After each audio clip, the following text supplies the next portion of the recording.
And today we are on step number 7. Or we are continuing on step number 7, which we began sharing on, which is praying with others. And in praying with others, we said, or last week we looked at the importance, or we did an introduction and we looked at the importance of praying with others. And today, we want to start looking at types of prayers with others. Because there are different types of prayers with others. Amen? Amen. And in the different types of praying with others, prayers with others, because we say that praying with others is praying with any other person other than yourself. But it is not the same. You could pray with one person once or occasionally, or you could pray with one person consistently. And we are going to say that person with whom you pray with consistently is your prayer partner. That is the first type of prayer with others. Praying with a prayer partner or prayer partners. Because you could have one prayer partner, you could have 2 or 3 prayer partners like Jesus, as we are going to look when we look at the prayer partners of Jesus.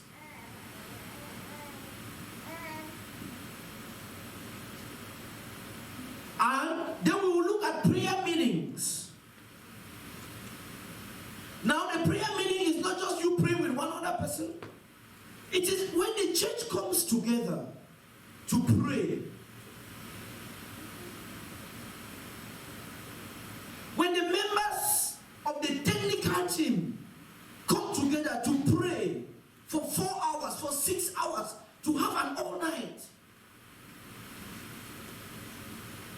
Then we will look at intercession. Then we'll look at the prayer chain. And then we'll look at prayer crusades and prayer walks.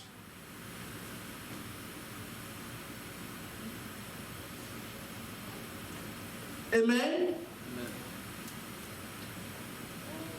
So the first one we want to look at is prayer partners. And who is a prayer partner?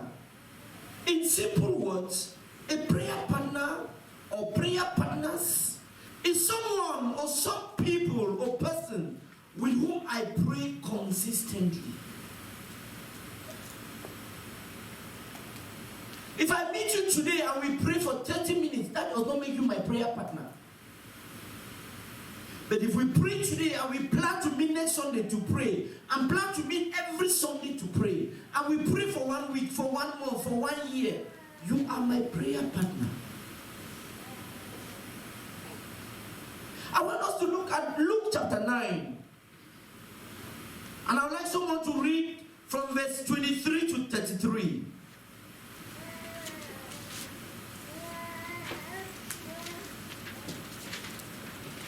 Because if I am praying with you,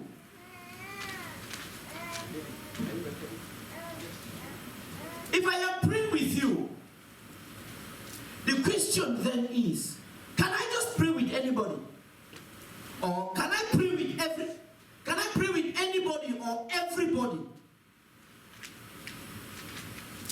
What are the rules? What are the conditions for you to be my prayer partner?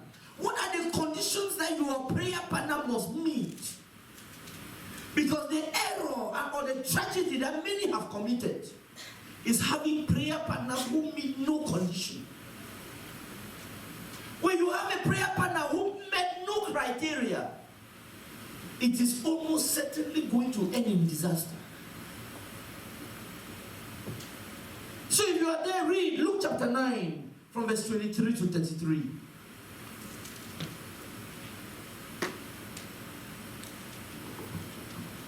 Luke chapter 9 from 23 to 32. Yes, please. And he said to all, if anyone will come after me, let him deny himself and take up his cross daily and follow me. For whoever would save his life will lose it, but whoever loses his life for my sake will save it. For what does it profit a man if he gains the whole world and loses or forfeits himself? For whoever is ashamed of me and of my words, of him will the Son of Man be ashamed when he comes in his glory and the glory of the Father and of his holy angels. But I tell you truly, there are some standing here who will not taste death until they see the kingdom of God. Verse 28. Now about 8 days after this saying, he took with him Peter and John and James and went up on the mountain to pray. And as he was praying, the appearance of his face was altered, and his clothing became dazzle white. And behold, 2 men were talking with him, Moses and Elijah, who appeared in glory and spoke of his departure. And he was about to accomplish, and what he was about to accomplish at Jerusalem. Verse 32. Now Peter and those who were with him were heavy with sleep. But when they became fully awake, they saw his glory and the 2 men who stood with him. And the men were parting from him. Peter said to Jesus, Master, it is good that we are here. Let us come make 3 tents, one for you, one for Moses, and one for Elijah, not knowing what he said. Amen. Amen. Hallelujah. We see here that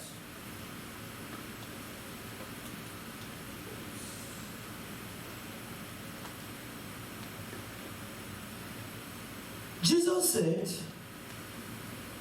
if anyone would come after me, he must deny himself, take up his cross daily and follow me. You remember this is the passage we were sharing on when we were looking at step number 1 on the conditions to be a disciple of the Lord Jesus Christ. Because in the Christian life, nothing is free. There is a condition for everything. You are not going to pray every prayer and God answers. He's going to give you a condition which you must fulfill for him to answer those prayers. He's not just going to bless you with a 6-figure job. He's going to give you conditions that you must fulfill for him to give you that job. He's not just going to bless you with a wonderful woman, a wonderful girl or husband for you to marry. He's going to give you conditions that you must fulfill for him to give you such a spouse. When you don't meet the conditions, you don't get it. He said to his disciples, if anyone will come after me, if anyone wants to be my disciple, the condition number 1 is that you must deny yourself. Why are we coming back to this when we are talking about praying with others? Because if you go down to verse 28, it then helps us to understand why Jesus said what he said in verse 23.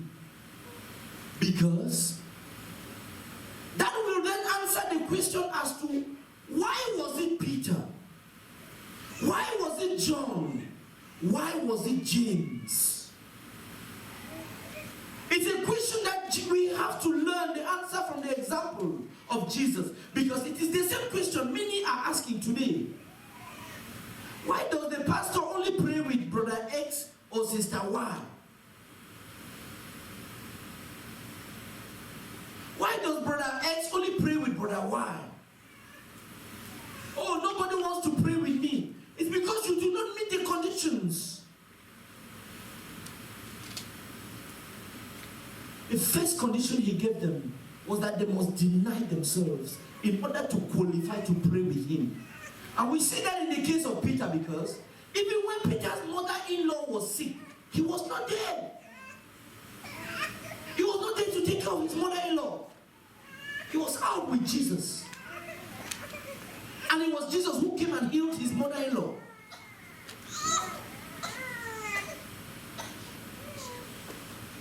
So self-denial is the first condition for you to be able, the first rule or qualification for you to have a prayer partner.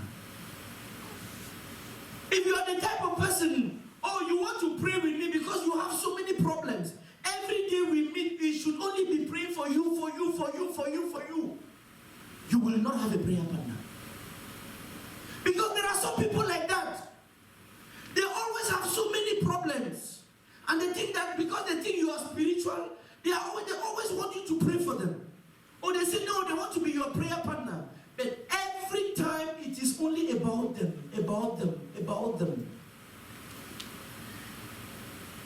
When it is only about you, people don't want to have you for a prayer partner. But there is nobody who will not want to have you for a prayer partner. If when you meet to pray, you are giving prayer topics about them, you are saying, you are leading all of you to pray for them. Such a person will always have many people who want to pray with them, with him or with her. So Jesus said, you must deny yourself, take up your cross daily and follow me. Because for him, he had denied himself, he had taken up his cross to lead them. So, we are going to then see that in praying with a prayer partner, there is one person who leads and there is one person who follows. So you must ask yourself, in wanting to make Brother Lawrence my prayer partner, who is going to be the lead? Will I be leading him or he will be leading me? If I cannot lead him and he cannot lead me, I could still make him my prayer partner. But then we will pray as equals. We will look into that too. But in the case, the example of Jesus, he denied himself in order to be able to lead. So even if you are my prayer partner, or you have a prayer partner, or you are the one leading, if every time you meet it is about you, because you are the disciple maker, because you are the pastor, because you are the leader, it is praying about your job, it is praying about your marriage, it is praying about your family, it is praying about your ministry, it is praying about your this, and never any thought of praying for the disciple. You will lose the disciple. You will lose the prayer partner. So you must deny yourself in order to be able to lead. And you must also deny yourself in order to follow. So whether you are the one leading or the one following, self-denial is a fundamental requirement to be able to have a successful prayer partner.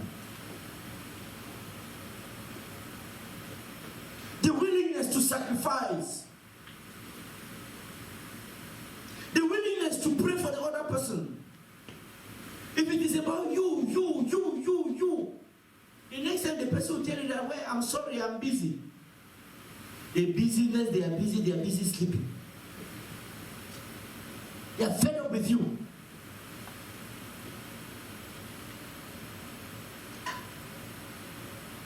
So, in your prayer with that person, you must ask yourself, who is going after who? Who is leading who?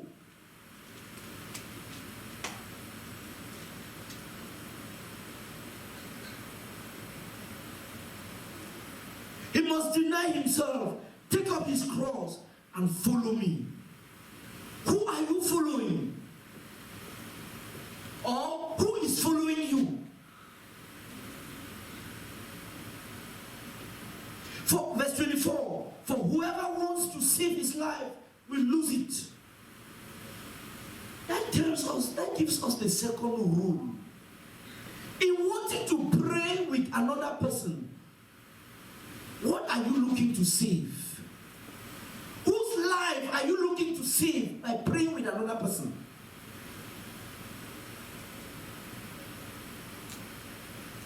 Because if it is not clearly identified, you will lose.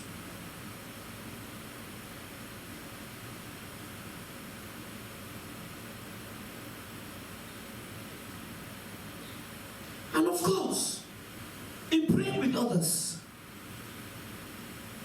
as a rule, you must ask yourself, what am I losing?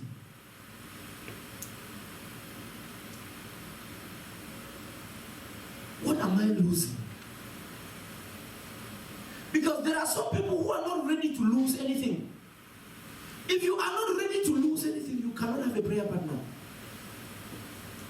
They don't have time to lose. They don't have money to lose. They don't want to lose the comfort of their homes. They don't want to lose this relationship or that one. They don't want to lose the enjoyment of Paris to go and pray with a prayer partner. If you don't have things you are ready to give up, you cannot have a prayer partner.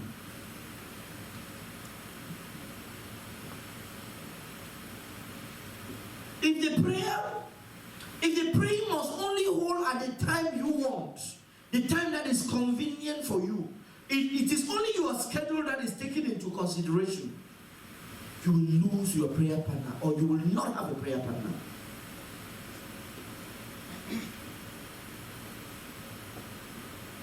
In verse 26, Jesus said, if anyone is ashamed of me and my words, the Son of Man will be ashamed of him when he comes in his glory.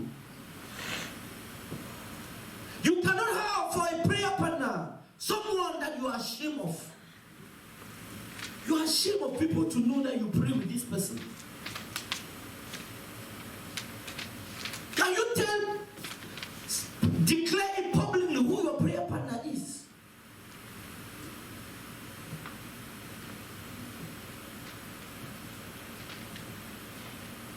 Or, you know that at the moment you say that you are praying with brother X, everybody will start saying, Consequently, it's a secret. You don't want anybody to know that this is your prayer partner. The very fact that you don't want anybody to know tells you that there is something wrong. It is not prayer you are praying. Because if it's a prayer partner, you will be proud of your prayer partner. You will not be ashamed of your prayer partner. You cannot be my prayer partner if you are ashamed of me. You are ashamed of my views, my opinions, my positions on political subjects, on biblical subjects. If you are ashamed of my positions, you cannot be my prayer partner.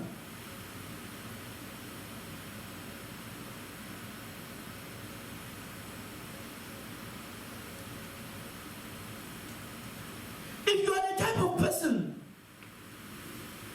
that you go and you gossip, you sit with others to talk about me, you cannot be my prayer partner. You cannot have a prayer partner that you go sit with others to gossip about your prayer partner.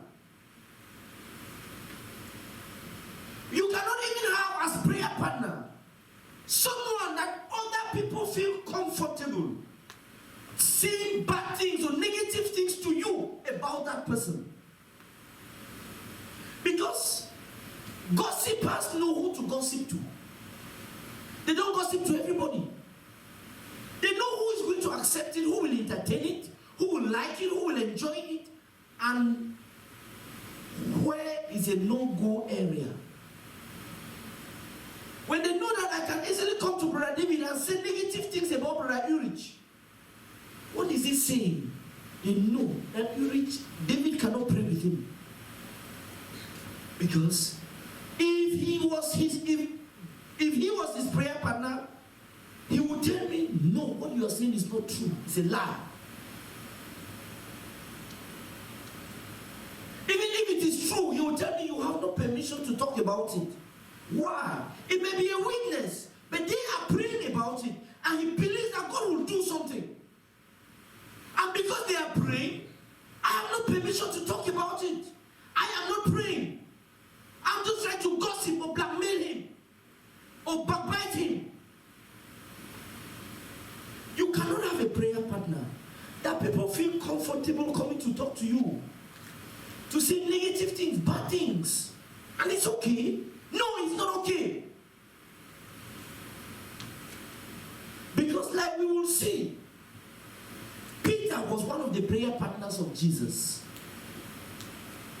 Even after Jesus had told him, Peter, many times, that the reason I came was to die. The day they came to arrest Jesus, Peter pulled his sword and cut off the ear of one of the high priest's servants. He was protecting the interest of his prayer partner. If he needed that he should kill, he was ready to kill. He didn't care that he was going to go to prison. Imagine that they are coming to arrest you. And the people coming is not just local police. It's not FBI. It is the Secret Service that guards the president. You pull a gun to shoot the Secret Service. You know obviously that in shooting that Secret Service agent, the FBI is automatically involved, ATF is automatically involved, the local police department is automatically involved, DHS is automatically involved, all these government agencies. You know the consequences. But my relationship, because he's my prayer partner, I don't care what is going to happen. I will protect him. I will protect her at all costs. That is the cost of having a prayer partner. The risk you are ready to take for your prayer partner. You pray and you finish at 2 a.m. You don't have a car. Your prayer partner does not have a car. You go to get a taxi and you don't find a taxi. And she has to trek home. You cannot say that you are tired, you are going to sleep. You will trek and go see her off. Because if something is to kill her, it will kill both of you.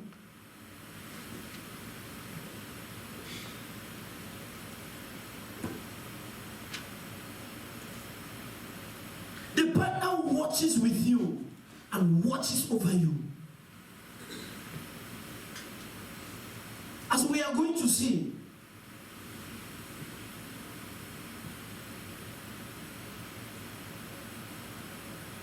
in verse 28b, verse 28, about 8 days after Jesus said this, he took Peter, John, and James with him and went up onto a mountain to pray. He took them and went to pray. That tells us first who the prayer partners of Jesus were. Jesus' first prayer partner was Peter. If there were prayer topics he could share only with one person, that one person was Peter. His second prayer partner was John. Interestingly, it is only now, when I was preparing for this, that I realized that when it came to prayer, John came before James. For other things, when you go to Acts of the Apostle, James comes before John. Because in the church in Jerusalem, James came before John. But when it came to prayer, or the prayer life of Jesus, John came before James. If Jesus had something that he wanted to pray only with two people, it was going to be Peter and John. No other person else. And there were things that, if there were things that he was going to pray only with three people, it was Peter, John, and James. We then understand why when he resurrected, went to the sea and found them fishing, after Peter had said he was going fishing. Of all the disciples who was there, he did not ask a question to any of them. He did not accuse them as to why they had gone fishing. He did not even talk to any of them. He went straight to Peter and said, Peter, do you love me? And after he asked him the question 3 times, Peter broke down and began to cry. He asked Peter the same question 3 times. When there were other people standing there and he did not ask them even once. When you have a prayer partner, or you cannot have a prayer partner, you cannot have as prayer partner someone you do not love.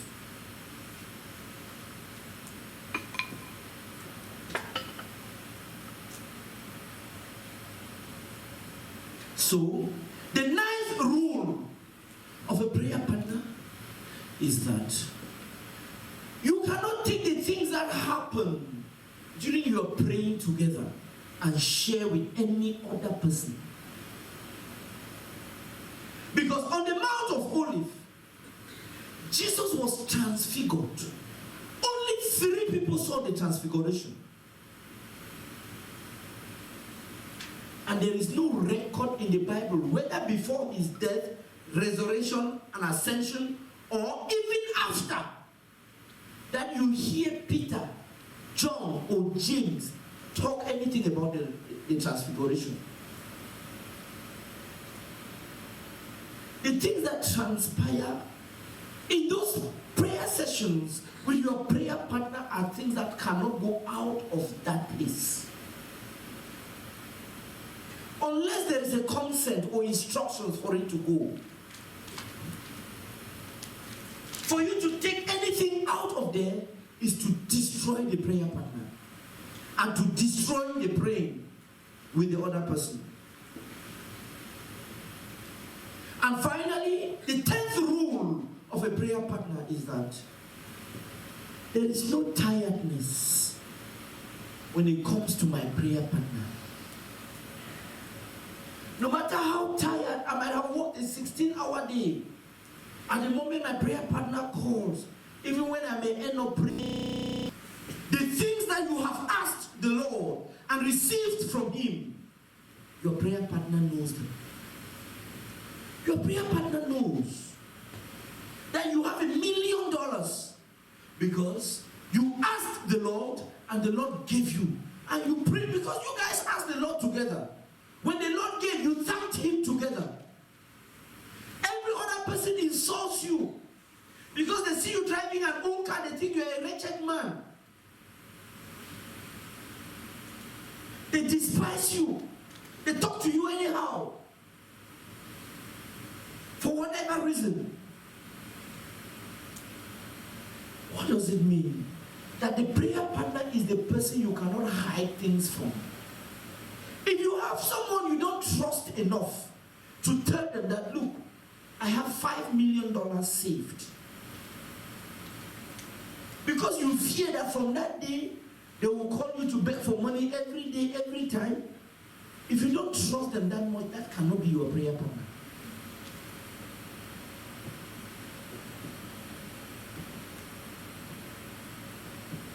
Do you trust your prayer partner?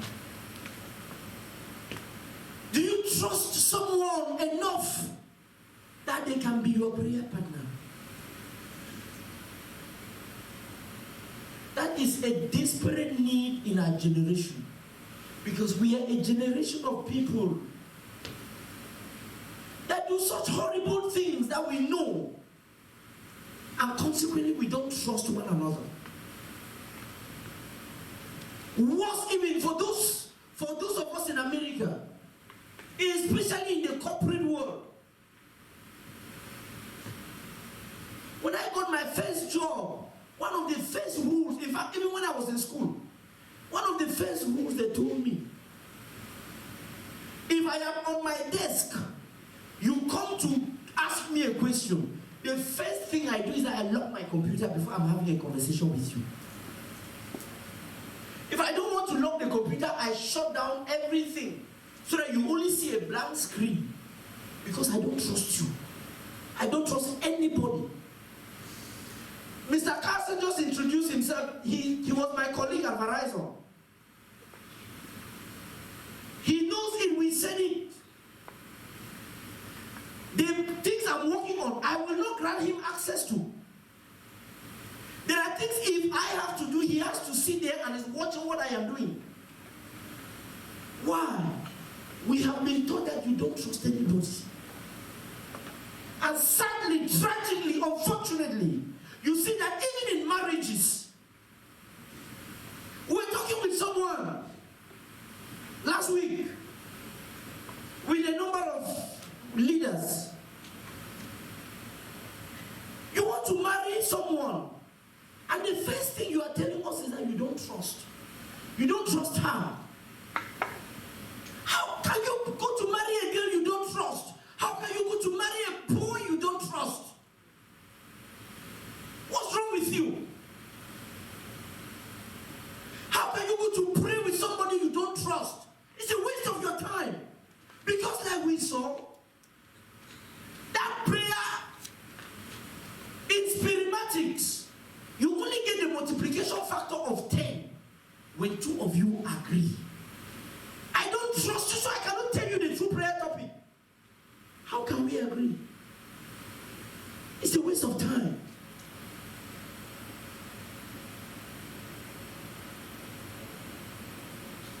Those are 10 rules you must take into consideration in making the choice of a prayer partner. The question then is, do you have a prayer partner? I want us to stand on our feet and pray. Pray for yourself and say, Lord, don't only ask if you have a prayer partner. Are you a prayer partner? Can someone trust you?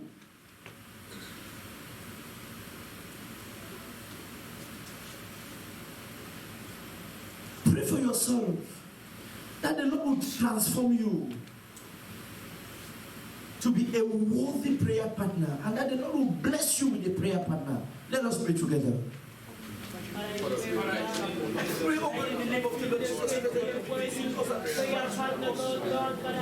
will all the prayer partners bless us with prayer partners, the right prayer partners. In the name of the Lord Jesus. Lord, I pray over and I plead. Reach out to me, reach out to each and every one of us. Bless us with prayer partners. In the name of the Lord Jesus.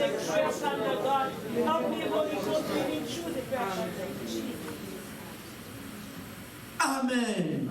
Be seated, please. So, there are maybe 3 or 4 types of prayer partners. There is the first prayer partner, which, like I said, is your equal. You are not a leader to them. You are not his disciple maker. And don't pretend to be one, because you cannot be. When you pray with your friend, you are praying as equals. And in praying with that friend as a prayer partner, it is not one person leading. Both of you take turns to lead. You meet today to pray, I am the one leading. We meet tomorrow to pray, you are the one leading. Both of you lead.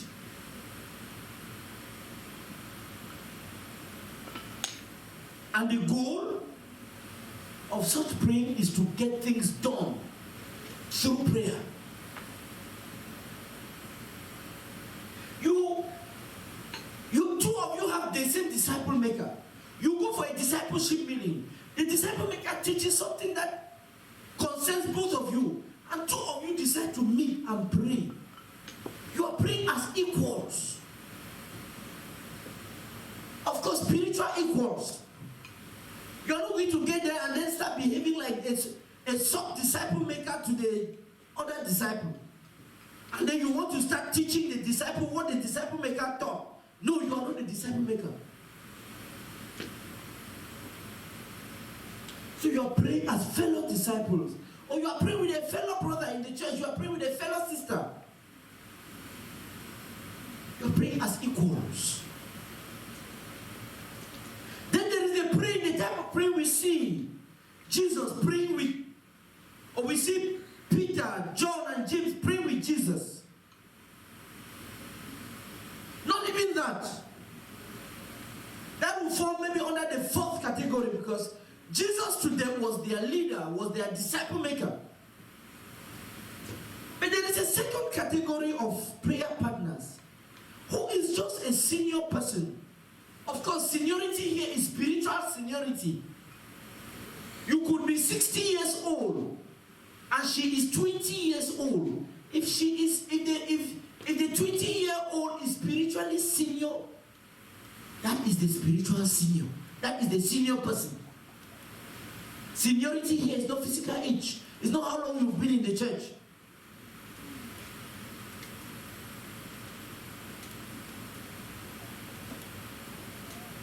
You are a young girl. There is a more mature sister in the church you admire.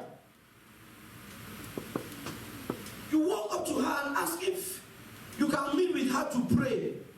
You are praying with a senior person. She may not be your disciple maker. Then there is a third class. Of course, in that relationship, you are praying with a senior, she is praying with a junior person. In praying with a senior person, that senior person could even be your disciple maker, of course. Or just someone else spiritually more mature. The benefit and the advantage of that is that by praying with someone senior, you learn. And you learn so much. And you learn things that you cannot learn at a Friday prayer meeting. And I have realized that my disciples with whom I pray more make more progress. The ones that are so busy make less progress. So if you want to make much progress, quick spiritual progress, beg your disciple maker to create time to pray with you.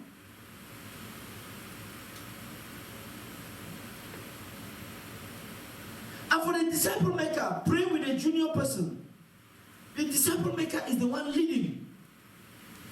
The disciple maker could lead by giving the prayer topics. The disciple maker could lead by asking you to give the prayer topics.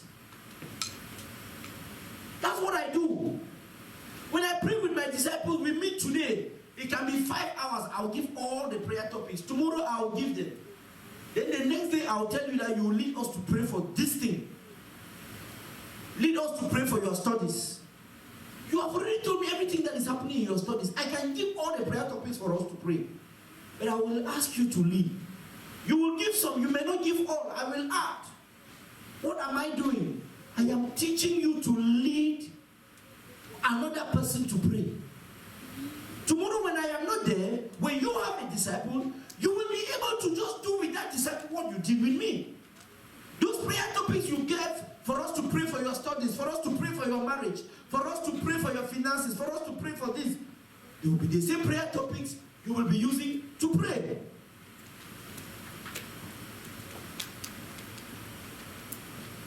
So in praying with a junior person, you are teaching them to pray.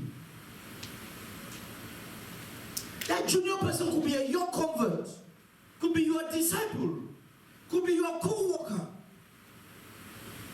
For the ministry leaders, you should be meeting with your team to pray. Because you are not just carrying a physical ministry. It's not just about connecting cables. There is a spiritual impact.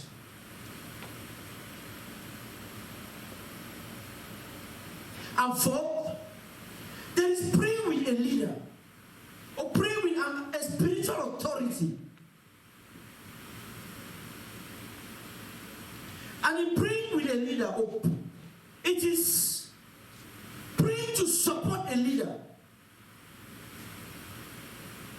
And you will find there that for the person who has not met rule number 1, you cannot pray for a leader. Because if you are supporting a leader through prayer, you may come there and you are at the verge of death. There is no time to pray for you.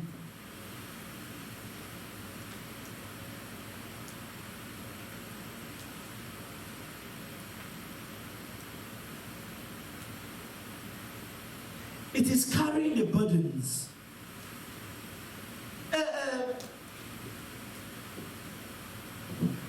I was talking with a brother yesterday, and he said, no, a brother called me and was telling me he asked another brother,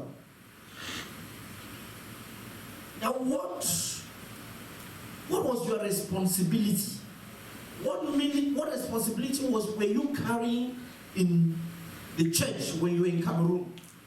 The brother said he was in charge of a prayer room, and the responsibility of that prayer room was to pray for the 1 billion disciples. So there is a dedicated prayer room. All they do there 24/7 is praying that the goal of 1 billion be accomplished.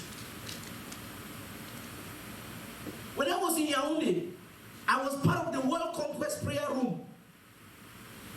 The accident you see on my hand torn here, it's one of the attacks of the enemy. I went to pray in that prayer room. I was a student living in, for those who know Yaoundé, I was in Ekunu. Then I left to Etugibit, and when I prayed on my way back, a car knocked me and tore, and I fell on the tar and tore my hand. That did not stop me. So there is praying, carrying a ministry, like we see the case of Aaron and Hugh in the battle against the Amalekites. We say, you take up a responsibility in the church and you say, you will pray for this.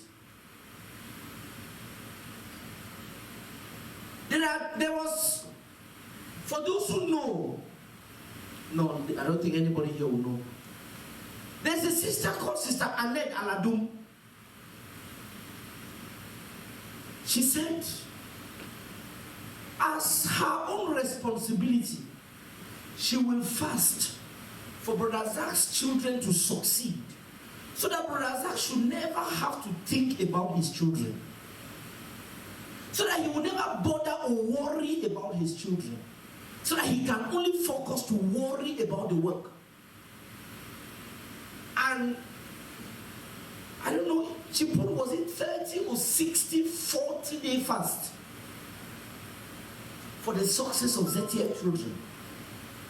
She had a prayer team, and all they were doing was pray for Brother Zach's children, and so on and so forth. Carrying the burdens of the leader, supporting to ensure that the leader succeeds. And finally, in the prayer partners of Jesus, like we began looking, we see that Jesus had 3 prayer partners. If you cannot deal with one, don't go to 3 yet, please. If you cannot trust one person to keep your secret, don't go and have 3 prayer partners, and then tomorrow when you share something and it is out, you start accusing everybody.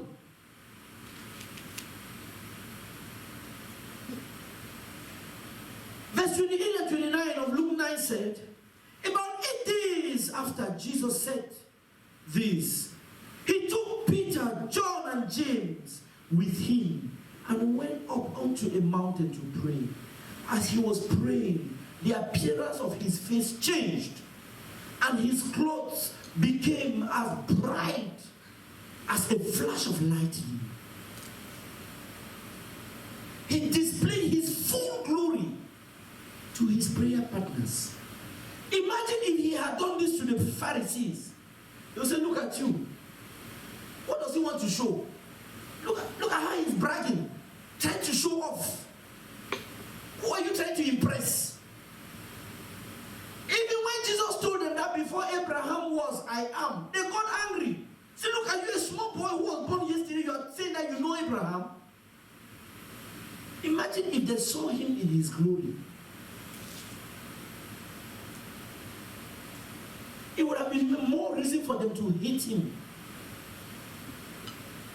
That is why he chose to reveal the glory only to his prayer partners. There are things about people you will never know unless you are a prayer partner with them. And there are things you should not ask because you are not a prayer partner to them. In Matthew chapter 26, from verse 36 to 41, the Bible says,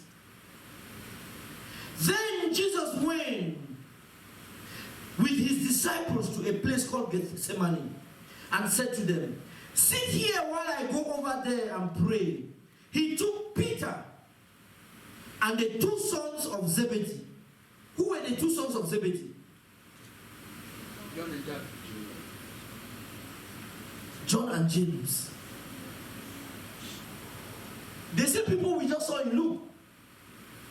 When he was going to Gethsemane, he still did not take all the 12. In as much as they were all his disciples and he was teaching them, he still took only Peter, John, and James. And he told them,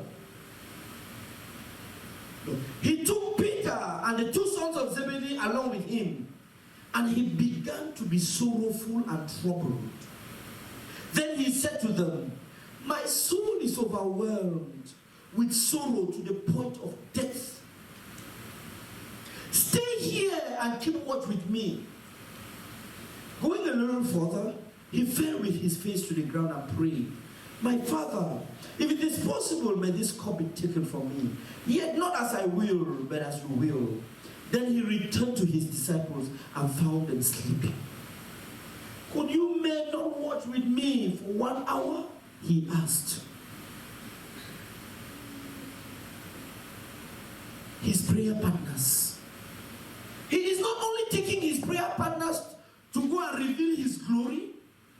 In the moments of agony, the people, he tells them the plain truth are his prayer partners. He does not gather the whole church and he says, now I'm going to die. You guys all please pray for me. And organizes a pity party. He takes only Peter, James, John and James. And when he gets with his prayer partners, he is not trying to impress them. You don't impress your prayer partners. You don't give prayer topics to look important, to impress. No. There's nothing to impress. You don't impress your prayer partner. You are humble. You are true. When you are glorious, you show them your glory. When you are at the point of, when you have agony, when your heart is filled with agony to the point of death, you say it as it is. You are burning with love for that brother or for that sister. You say it as it is. You might have backslidden and you are lost in. After that brother or that sister, you will say it as it is. That is why the prayer partner cannot be someone you do not trust. It must be someone you fully trust. Jesus told them in Luke chapter 9, when on the Mount of Transfiguration, it was his glory. He didn't hide it from them. Not long after, the same guy who was looking very successful, very glorious, very splendid, is now lamenting. He does not think to himself that, but yesterday I told them that God has blessed me with a husband. If I go today to say that the relationship is ended, what would they think? No. He told them the truth. The truth that he could not tell the other disciples. So your prayer partner knows everything. Your prayer partner knows your glories. Your prayer partner knows your sorrows. Your prayer partner knows your pain.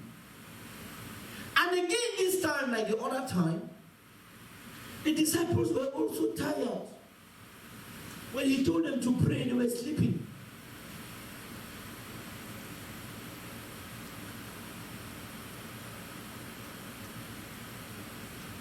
He told them to pray, they were sleeping.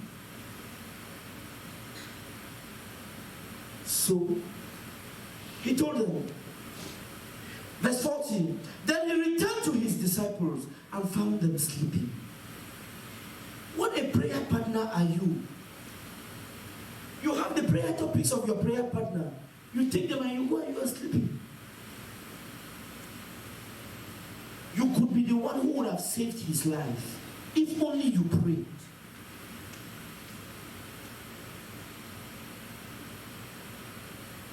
If Jesus was trying to impress Peter, John, and James, he would have taken them to the Mount of Transfiguration, but would never have taken them to Gethsemane. If you have a sister in the church, you think that you are competing with her. Oh, because she dresses like this, you too want to dress like this. You want to impress her. You want to show her how much money you have. That sister cannot be your prayer partner. Your prayer partner cannot be somebody you are trying to impress.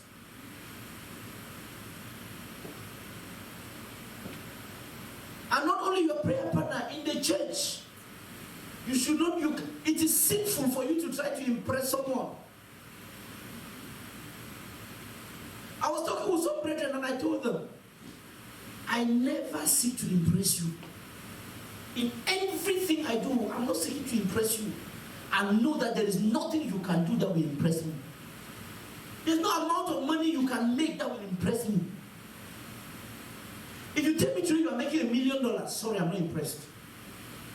And I think that if I'm making $1 million today, that's not impressive. That is not impressive.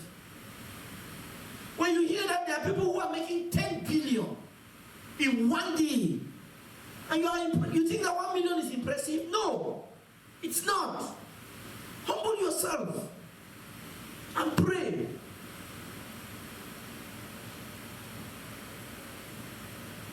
It's amazing how Jesus was transparent with his prayer partners.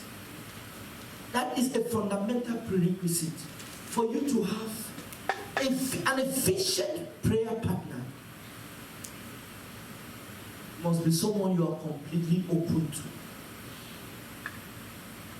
I want us to rise on our feet as we end here and pray again and say, Lord, bless me with a prayer partner. Bless me with someone to whom I can be fully open. Someone I'm not seeking to impress.